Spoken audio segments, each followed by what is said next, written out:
I get the distinct honor and pleasure of introducing Dr. Suzanne Haber.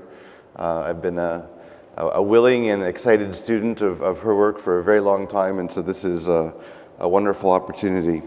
Dr. Haber received her PhD from Stanford University in neuroscience, focusing on the effects of low-dose amphetamine on social behavior of non-human primates.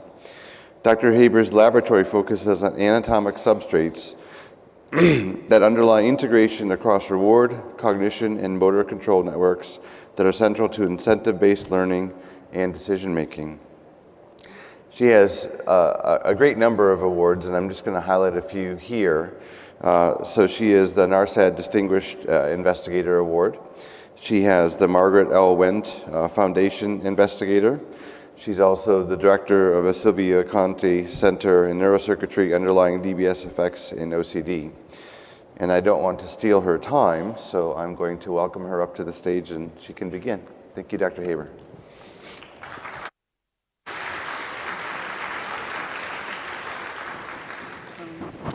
Thank you very much for inviting me, and thank you very much for that lovely introduction. Let's see, how do I have no disclosures. Oh, there we go. Is there, I guess we don't see the mouse. Okay, great.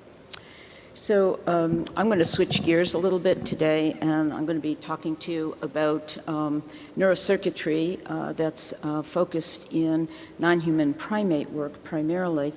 And we're interested in understanding how the different kinds of connections and pathways through the brain that mediate reward, cognitive, and actually motor control areas and how they may integrate rather than segregate throughout different areas, in particular cortical-striatal regions.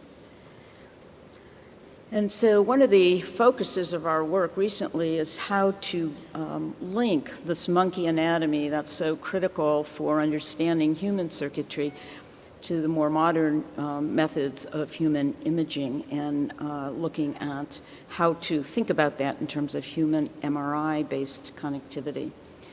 So when we think about how this all started, there are two basic cellular stains that were really fundamental in understanding neurocircuitry in the brain. The first, of course, is the Nissl and Golgi, which in the end of the 19th and early 20th century really developed our concept of segmentation of the cortex and divided it into the cytoarchitectonics we know so well today. And the second really was the myelin degeneration stains that allowed us to look at a different kind of segmentation, that of white matter.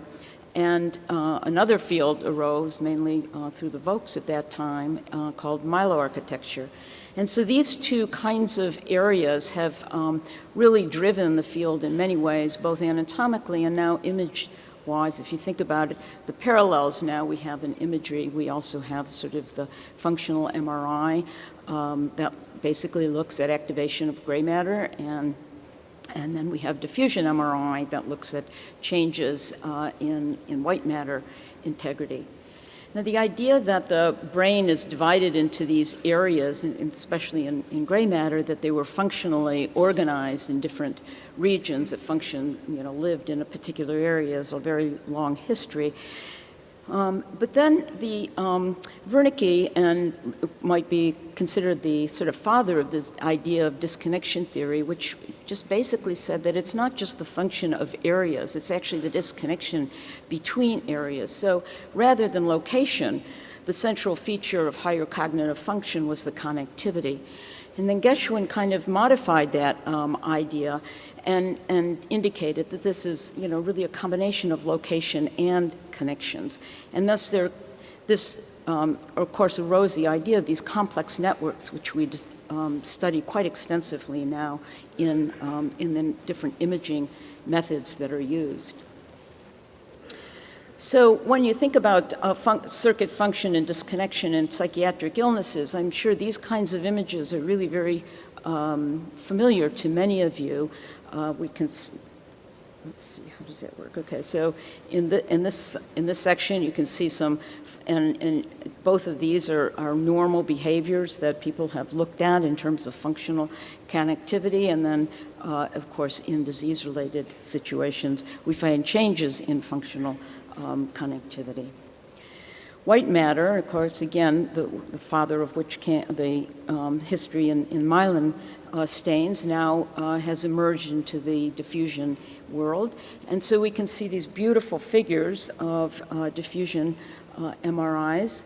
And again, in terms of functional abnormalities, we look at integrity of the white matter. This is an image taken from Mary Phillips' group demonstrating abnormalities in some of the white matter pathways. And of course, this is also used to help target invasive techniques such as DBS. So these are indirect measures of connectivity, and the question is, how are they actually linked to the hard wiring of the brain? And that's still really unclear. And the gold standard still is the primate anatomical studies. But the challenge here is, how do we take the circuitry that we know from these anatomical studies to the functional and the diffusion weighted MRI imaging to the human brain?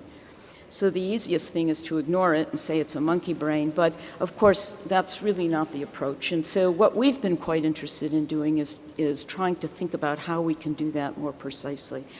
So what I'm going to talk about then today is, how do we take these very specific anatomical images that we can see in the monkey brain, where you have fibers and terminal fields, and inform us in how that actually translates into what we see in human imaging, and then, of course, finally, how that might help us understand disease. So I'm going to spend a few minutes really talking about the methods that we use. They're kind of old, so unlike the methods from the previous two talks, which really are very exciting new ways to look at circuitry, in the rodent, many of those techniques are not really found, they're being developed in the primate, but many of them are not quite there yet. So I'm going to be talking about a very old technique, which is tract tracing. So here's an image of all of our injection sites. Each little ball indicates an injection site in frontal cortex, orbital view, lateral view, and a sagittal view. And on this side of you see the areas of the brain by Petrides and Pandia's map, which are developed so that they relate as best they can to the human Brodmann maps. And each of these injection sites that I'm showing you here is placed, and we can then look at those connections. So first, let's talk about anterior grade tracing. So I know you probably already know much of this, but I'm just going to go through it very briefly to give you an idea of how we can use this. So here's an injection site from a coronal section of a non-human primate brain. Here's the injection. You can see, even at this very low magnification, the fibers streaming out. And so here are the fibers streaming out. And you can, and so that's a very hard core. Those are the fibers, right? And so what you can do then is ask the first question of how the fibers from various places actually enter the white matter. And this is really important, because if you're looking at diffusion MRI, if they're not entering the white matter correctly, then the rest of your connections are not going to be very good. And so this particular image shows the injection site in the white areas, and then these fibers in the white matter area. So these are photomicrographs taken from the white matter. And what you can see is that for the most part, they come out in a very tight bundle. And the cortico-cortical fibers that are going to different gyri are just actually traveling in these areas, which you don't see at this low magnification. In this very tight bundle, there's a certain group of fibers that are traveling. And those fibers are going to the callosum. Oops, sorry. are going to the closon, to the striatum, to the cingulate bundle, and the capsules. And so what happens then, and this is actually quite important for diffusion, as they enter this big white matter area, they split into, if they're coming from the dorsal area, they come in a specific way, and they split into 3 bundles, one going to the capsule, the striatum, corpus callosum, and cingulate bundle. And here you can see the photomicrographs of those splits. So I'll tell you right now that in diffusion imaging, this is really very hard often to differentiate. And if it's not differentiated well, and I'll show you some examples for that, then you're going to be following the wrong streamline and end up with some false positives. So what we've done then is to, the only way to really understand how well diffusion imaging is really able to replicate the actual fibers is to do the diffusion in the same animal that, of course, has a tracer injection. Because otherwise we're comparing primate anatomy in a very precise way to human diffusion, 2 species, 2 techniques. So what we did is we injected areas and then did a high-resolution diffusion image in the same animal. You can see the injection site, and here's the blue dot is the seed, and you can see the streamlines going across the corpus callosum, streaming up into the white matter. You see it leaves it correctly, and it streams up into the corpus callosum, just as you see so this particular streamline was quite accurate. However, and you'll see a little bit of this later, again in some specific examples, but here's an example of where the monkey tracing and the diffusion are both correct, where the yellow arrow is, and incorrect. You see there are no fibers here, and yet there are streamlines dripping into the striatum, and on this side coming into, which will come into a false positive in the internal capsule. So these are kinds of things that we can now determine which streamlines we should follow and which we shouldn't. And here's another example of a false positive. So anterior grade tracing then now allows us to not only follow those fiber pathways, but then they allow us to identify the terminal fields very precisely. And here's some terminal fields from different cortical areas into the striatum. Here's a terminal field from the dorsal anterior cingulate into another part of the cingulate. You can see the fibers going into those areas and terminating. Many of our tracers, most of them are bidirectional, so you have not only the terminal fields, but you can see here the cell labeling. And so what that allows us to do is use anterior grade, the retrogradely labeled cells, to identify and quantify the cells that project to a different particular area. And again, this is a very important way, and we'll come back to this later too. The quantification allows us to now apply a number of the more modern computational tools to evaluate how strong projections are to particular areas.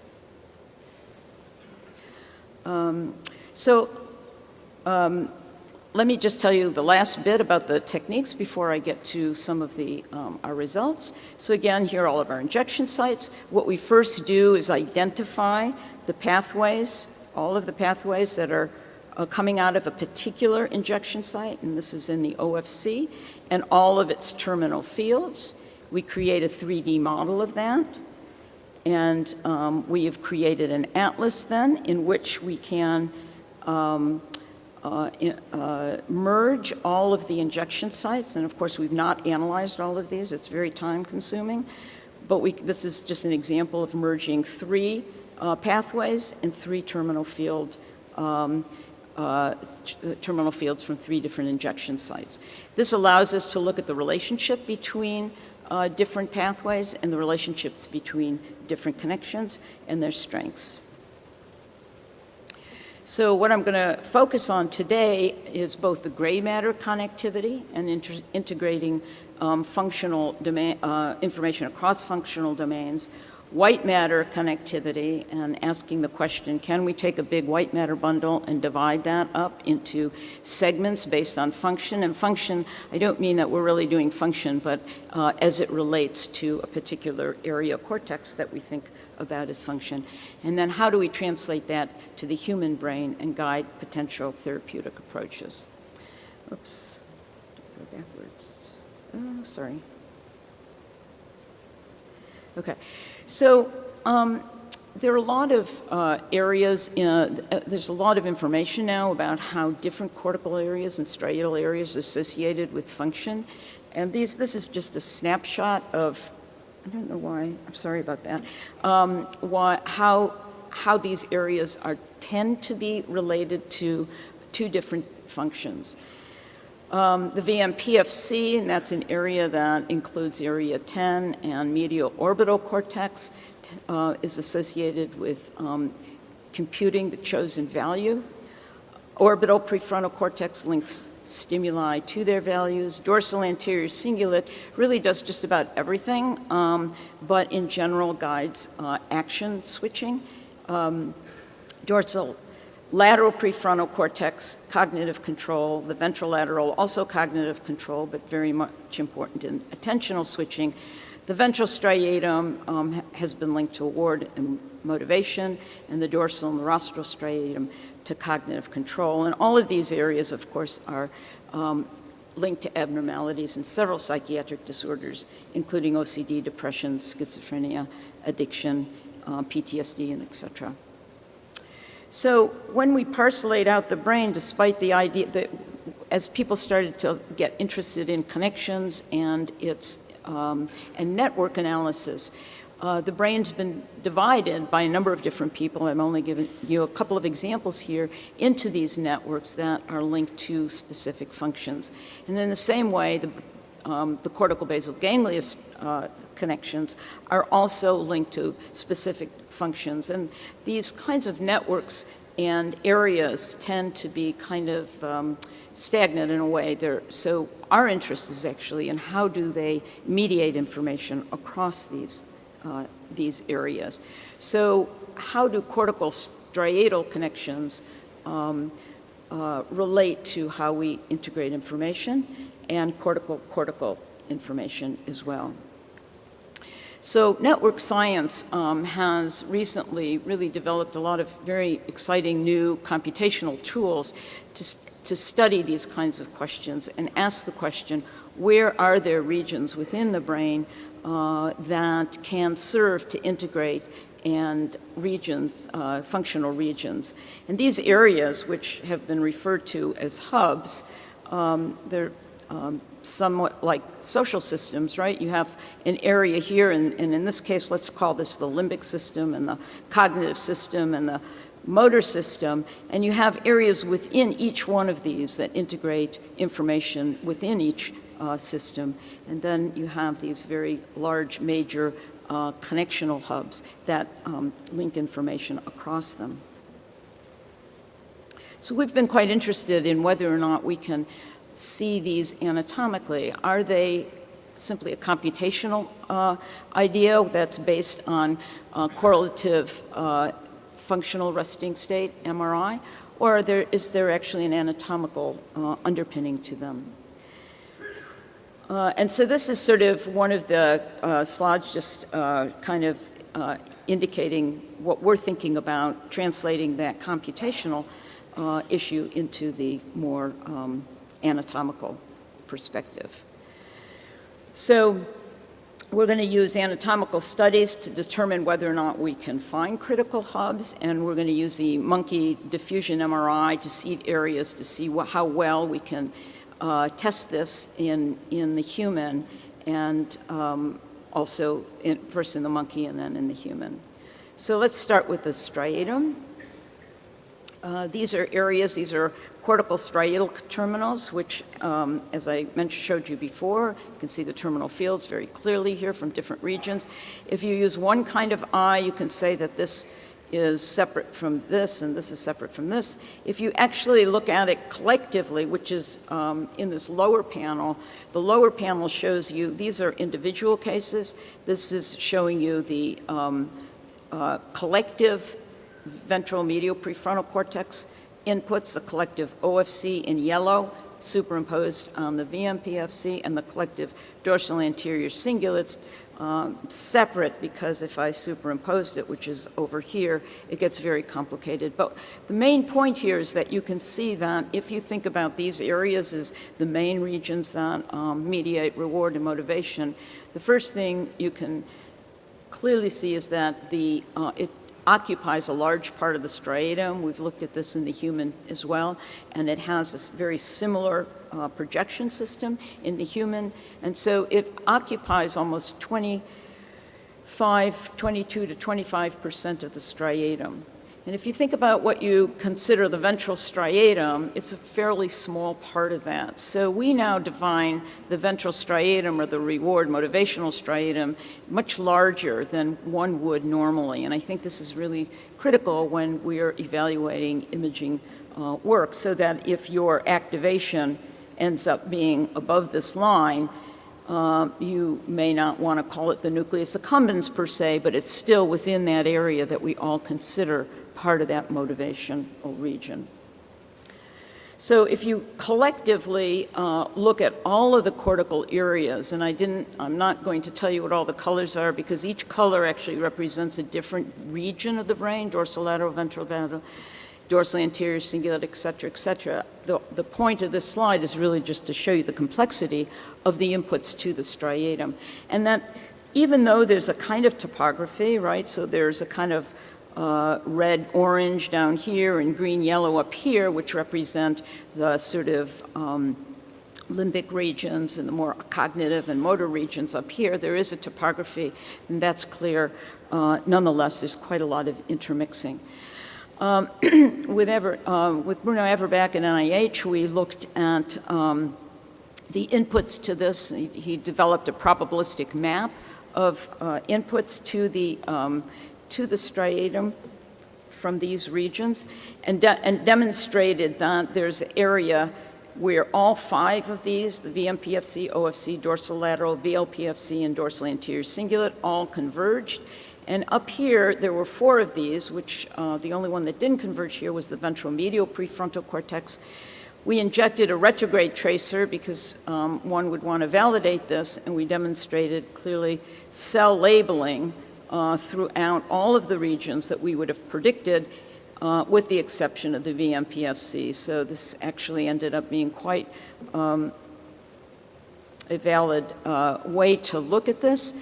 In addition to this, we discovered, Eunyoung Chow in the lab at the time discovered that it also got inputs from the medial PCC, not the medial, well, it is medial, the posterior cingulate, and also a part of the parietal cortex. And she was quite interested in attention, and attention related to cue stimulation. And so she asked the question whether or not these areas from anterior grade tracing could identify a region within the striatum, which she did using this heat map. This is an area then that gets input from these prefrontal cortical areas in addition to PCC and the parietal cortex.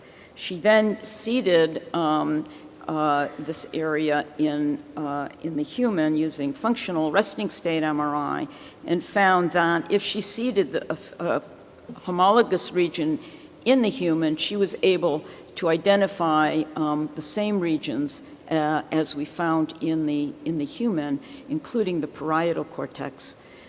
And in the, if she moved that seed just ventral, which we had the control in the non-human primate as well, you can see it's much more limited without the parietal cortex. And so this was quite exciting because it suggested to us that with the anatomy, with the hardcore, if you know where to put your seed, you really could begin to replicate what you see in some of the imaging studies. And so that we could use this to inform us about how how well these, the human resting state activities replicate or change from hardwiring data. So in summary of the striatal work, we know that there's clearly an organization, and so I don't mean to suggest that there isn't this topography that we've learned for a long time. But within that, we know that these areas that are related to reward and motivation is very large, and it extends into the dorsal striatum. Cortico-striatal connectivity is much more complex than we tend to think, and it's not just divided into these functional regions. It contains integrative elements, and it suggests that we might start thinking about different ways to segment the striatum, and also that clearly the anatomy can inform us in terms of functional MRI. The next part I want to talk a little bit is some newer work by Wei Tang in the lab, who has looked at one potential hub in the anterior cingulate. And this is these are injection sites, again, on the medial surface of the brain. I should say the injection sites are all overlaid on white matter rather than cortex. If it looked a little weird, I forgot to say that, because if I actually had the whole cortex there with the gray matter, it would bury the injection sites. And based on the literature, these are all of the areas that project to the anterior cingulate.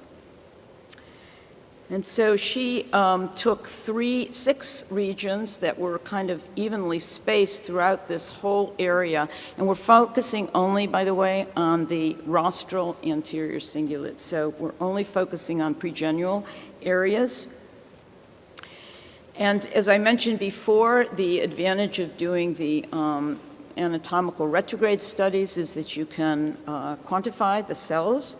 And so here's just kind of histochemistry example of, quantifying, very labor intensive, counting all of these cells stereologically. Below, you can see each of the 6 cases. And I'm just sort of spoiler alert. This is the area that we think is a hub, this area 4. And you can see just by, obviously there are many, many more sections. I'm only giving you 2 sections, but there are, it's every 8th section actually through the monkey brain. So, but you can see here that this is quite high. Now, when she quantifies the cell, she looks at the relative inputs to each of the areas. And this is a complicated slide, but I'll just kind of walk you through it. These, each of these relate to one of the injection sites, 1 through 6, 1 through 6. The green line indicates the areas, and don't worry too much about the areas, indicates the number of areas that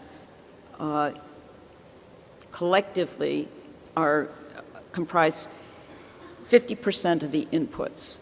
And then the red, if you add 25 more percent, which gives you 75% of the inputs, you have the red line. And so basically pay attention to the curve. How quickly does it get to 100%? And what you can see is that the slopes of those curves are really quite different. And you can see that the inputs to slide 1,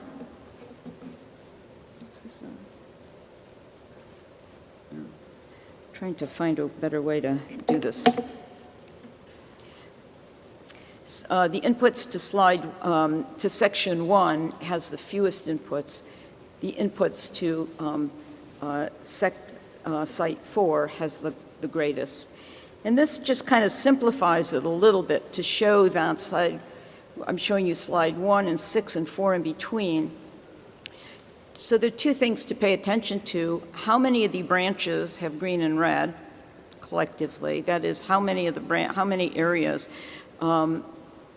comprise 50 or 75% of the inputs. Oh, this is really annoying. Sorry about that. No way to do that.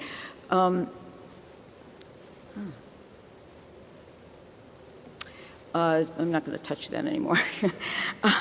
So in site 1, you can see there are very few, and in site 6, there are more, but they're mainly coming from premotor areas. So the main point here is not only does site 4 have the largest input, but it also has the input from the largest functional region. So site 4 includes some premotor, some dorsolateral, dorsal medial, ventrolateral, orbital, and VMPFC. Whereas site 6, although it has many inputs, it's primarily from premotor areas. So it's not only the number of inputs, but it's the diversity, and that's really what's critical in terms of defining a hub. So then what she did was she segmented the monkey brain and used diffusion MRI. Again, we're using the diffusion MRI as the intermediate between the monkey and the human. She traced the streamlines from each of those areas and found that in C, you can see that the streamlines all converge in an area that's very similar to what we find the position of site 4 in the anatomy. And in the lower D, you can see each of the individual 7 animals that had the diffusion imaging, that there's some variability. Note the variability is on a dorsal and a ventral perspective. She then segmented the human cortex, again, using the Petrides map, which is really designed to help merge the homologies between monkeys and humans. And she found a very similar place that the streamlines converged in the human. Again, notice the variability is very similar to the monkey in the dorsal ventral perspective, not the medial lateral, the anterior posterior, and the variation actually was very similar to the monkey. And this is an area that's been identified by a number of different studies. I'm just showing you 2 of them here, where there seems to be a focus on this particular rostral rostral ACC that is involved in a number of diseases. And so again, this is a way that we can kind of think about what are the inputs, what is the hardwiring that may go into those areas, and is this then a hub as well in the human?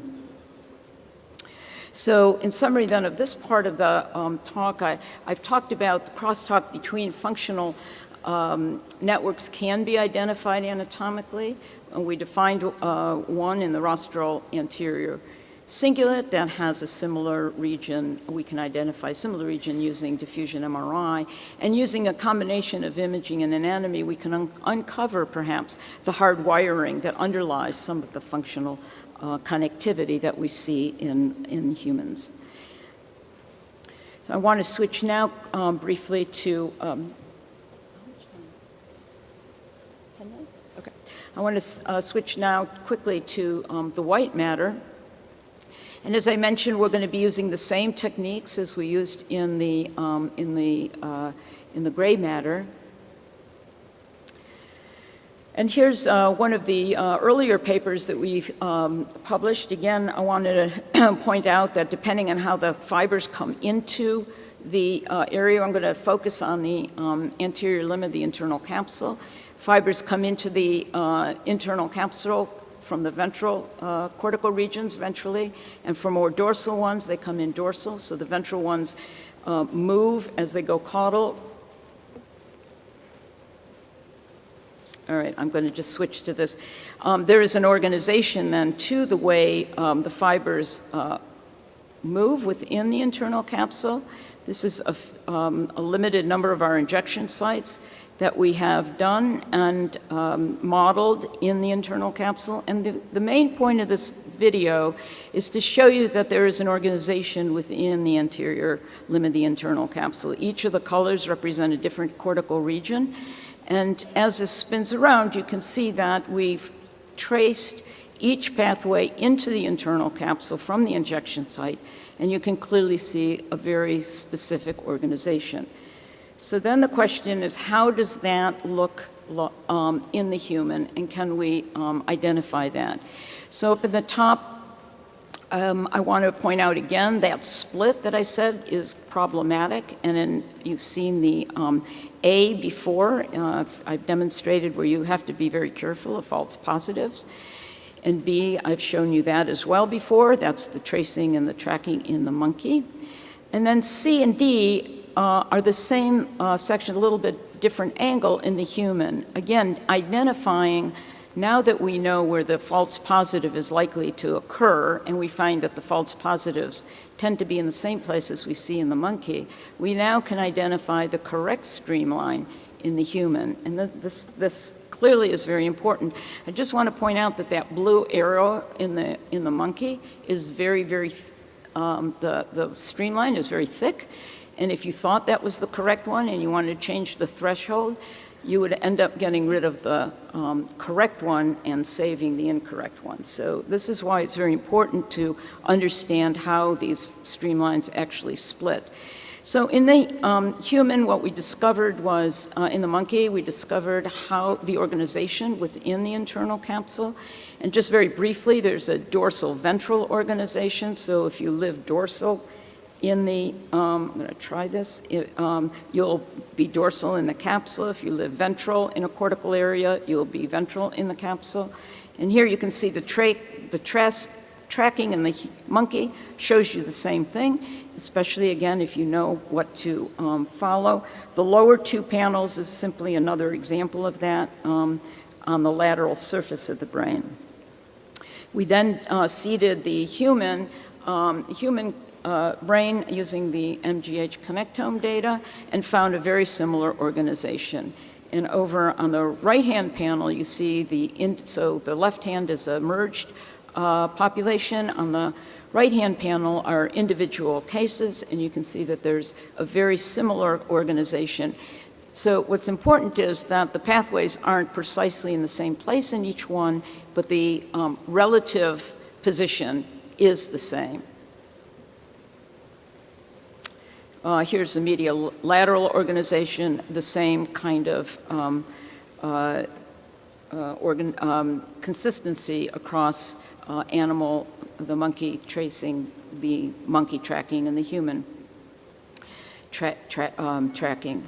So these are the three rules that we discovered in the anterior limb of the internal capsule and how those fibers then are organized within the capsule.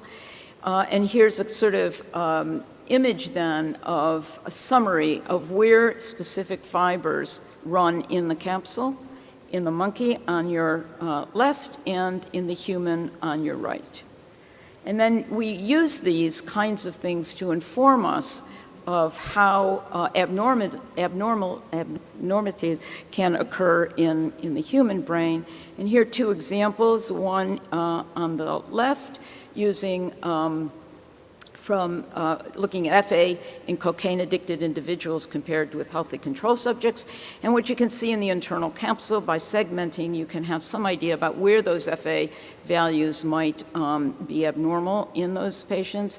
And then on the right, from again from Mary Phillips' group, they looked at the differences in bipolar disorder individuals versus control, and found the differences in the area of the internal capsule that carry the VLPFC fibers. So again, this gives us some ideas about how to interpret changes in FA or in white matter integrity in the capsule. This also, I don't have time to go through all of these different deep brain stimulation sites, but it allows us then to be informed again on what pathways might be stimulated at different contact points. And here's an example from, again, our work from the monkeys. These are the monkey models, but again, it gives you an idea about which contacts will stimulate which pathways. And this is now being used to inform us on which pathways are likely to be affected in the human based on individual DTIs in those humans receiving those surgeries. Finally, we have, this is really the last data slide. because I don't have time to go through this, we've now looked at the cingulate bundle. We've segmented the cingulate bundle as well in terms of the fibers that are likely to go through the cingulate bundle. And one of the interesting findings among many of them I just wanted to point out is that we found that the cingulate bundle doesn't just carry cingulate fibers, but also many prefrontal cortical fibers, in particular dorsolateral prefrontal cortex, and others use the cingulate bundle to get somewhere else. So they just kind of ride on the highway and then get off, rather than just go to the cingulate bundle. So this bundle itself carries more than just fibers going to and from the cingulate. And then finally, we've now segmented the corpus callosum. We've been particularly interested in the forceps minor because it's a very thick area, as you probably know, and it also is very organized in terms of which fibers are passing through which parts of the cingulate bundle. So in summary then, I hope to convince you that using primate data is really a critical step in understanding the hardwiring that underlies much of the imaging that we see, and that it can be used very effectively. We have lots of injection sites, and I'm really open to anybody that wants to ask about those things. Often people will say, well, you're an anatomist, does this go here or there? And I actually don't have in my head every single pathway from all of those injections, but I'm always happy to look. The other thing I want to point out is that it's a two-way street, and I learn a lot from the imaging community as to what to focus on, and now I'm learning a lot from the computational community, asking questions about how we can actually understand some of these networks based on some of the hard wiring, and what computational tools can we add to this, which is what we're also doing. So I just want to leave you with the idea that it is a two-way street, and please be free to email me or ask me anything, and I'll happy to look it up, even though I probably won't know it on the spot. I wanted just a little bit of a call out to a few of the people that have really been helpful on all of the studies that I've shown you. Cole is a postdoc in the lab working on the cortical-striatum. Julia has been in the lab for many years and really has been instrumental in almost all of the studies. And Wei has focused on the anterior cingulate. The people at MGH and Martinez, Haixing Liu, Randy Buckner, and Anastasia are particularly important, along with Tim Behrens, in helping us in the imaging studies that we've been focused on. So with that, thank you very much.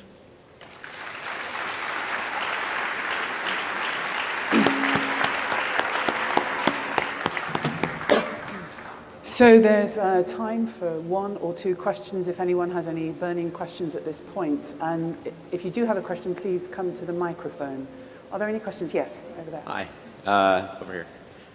Thanks for the talk. I was wondering, in the human-monkey comparisons in the striatum, of course, human cortex, there are zones of cortex that have massively expanded compared to a macaque. Do you see something similar in the striatum? Are you able to use the mismatch between the macaque and the human patterns to identify zones in the striatum that are also maybe unique in their properties, their connectivity in the human? So I think that's a really good question, and that's certainly a direction that we want to go into. So I don't have an answer to that. My guess is, so one thing I should say is that we've seen very similar pattern in the rodent, okay? So we're assuming that this is something that's going to be species conserved, and it also makes logical sense when you think about how large a cortex is, how small the striatum is across species, that all of those inputs come in, they're going to be somewhat mixed. How do we identify that specifically? We have identified in the human the extent of those, the area that would comprise inputs from VMPFC, OFC, and anterior cingulate, and that is much larger than we typically draw. So that part we have established. What we haven't established is exactly the details of how the overlaps occur. And I think once we know more about that in the monkey, we'll use some of the computational tools that we'll use in the monkey for the human, and hopefully have a better segmentation. Thanks. Well, I think at this point, I'd like to thank Suzanne for a wonderful talk. Thank you very much indeed.